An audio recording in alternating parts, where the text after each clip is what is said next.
Do you have a bunch of fresh fruit and not know what to do with it? Do you have a daughter like Paisley that went out and picked all the raspberries off the bush while you weren't watching? Yes. What should we do with them, Pais? Make them into raspberry sorbet. Stick with us, and we're going to show you how.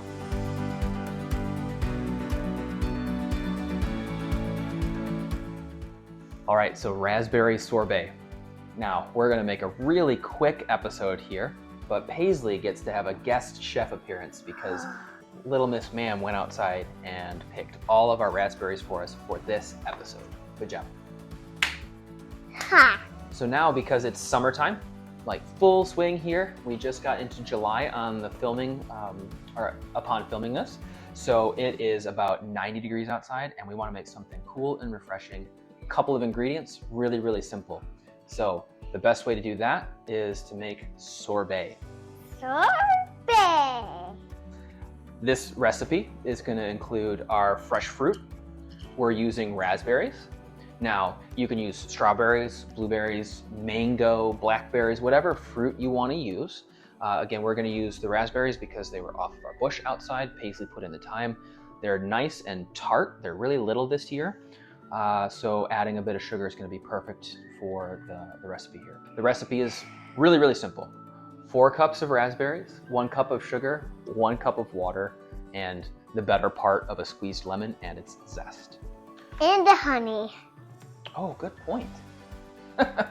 We're also going to add to this about 1 tablespoon of honey. Now, this is an optional ingredient.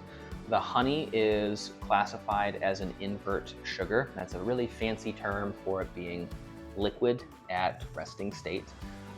This addition is going to help ensure that ice crystals are going to be smaller in our sorbet. If you ever have had ice cream that doesn't have invert sugar like that, you'll notice that the texture is a little bit gritty. Not like that. Yeah. We don't want gritty. We want Nope. smooth and soft. Yep. We're gonna get in the kitchen. We're gonna wash our hands. We're gonna secure our cutting board, and we're gonna meet you there.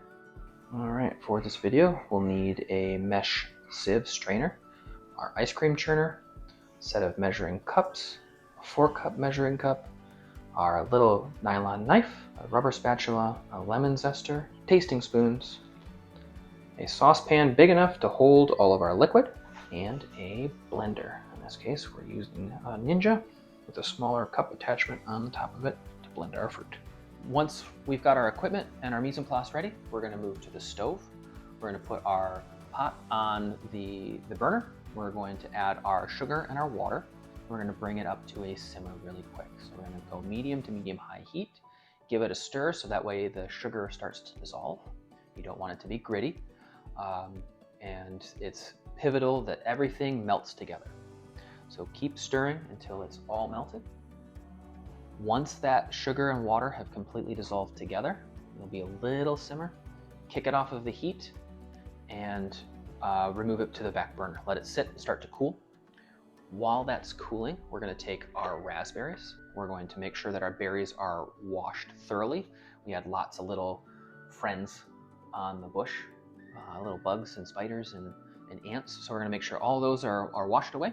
We're going to take 4 cups of our berries, throw it in the blender, pop the lid on. We're going to press the button, right, Pais? Yep. All right, it's going to be a little loud, so we want to cover our ears, right? Yeah, with the headphones. With the headphones, okay. Once that's blended, we're going to add that back to our simple syrup.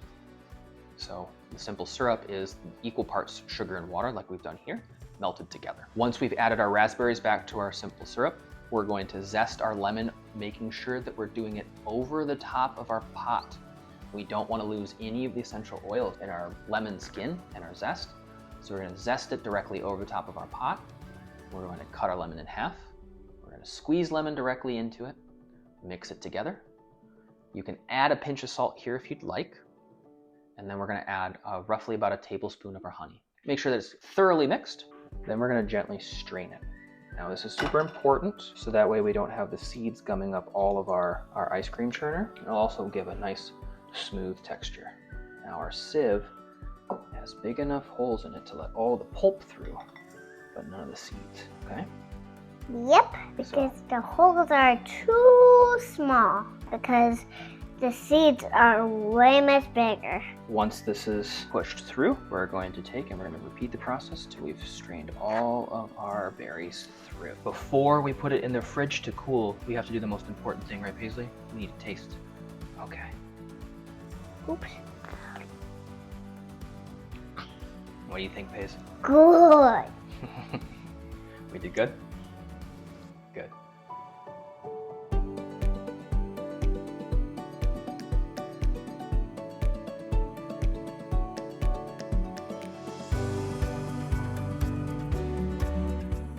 One hour later. Once our raspberry sorbet base is cool to the touch, we're going to put our ice cream churner together. We're going to get it started. Once it's started, we're going to pour our mix in slowly with the paddle going so it doesn't stick to the bottom and cause any problems. And then we're going to let the machine do its work. In this case, for this amount of raspberry sorbet, it's going to take us about 20 to 25 minutes. Some machines will have it automatically kick off. Some machines will go until you hear a terrible sound, like lots of whining and whatnot. That lets you know it's done. In this case, our machine's going to kick out and we have nothing to worry about. Then we get to enjoy it. Yeah. So we need our tasting spoons too, right, Paige? Yep. That's good. Yeah. To celebrate 4th of July, we're going to make red, white, and blue sorbet. But we're going to take our red raspberry sorbet. We're going to whip up some cream. You can get a can of Ready Whip too if you want. We're going to pop that on top of it, and we're going to throw some blueberries on top too. Yeah. And then we get to enjoy. So, thank you so much for joining us. Paisley, did you have fun? Yep. Like and subscribe. Don't forget to like and subscribe. If you found value in what we're doing here, if you loved seeing Paisley here taking over for Xander today, we'd really appreciate a little extra love. Until the next one, we'll see ya. Bye. How is it, Paisley? Good. And sour. And sour.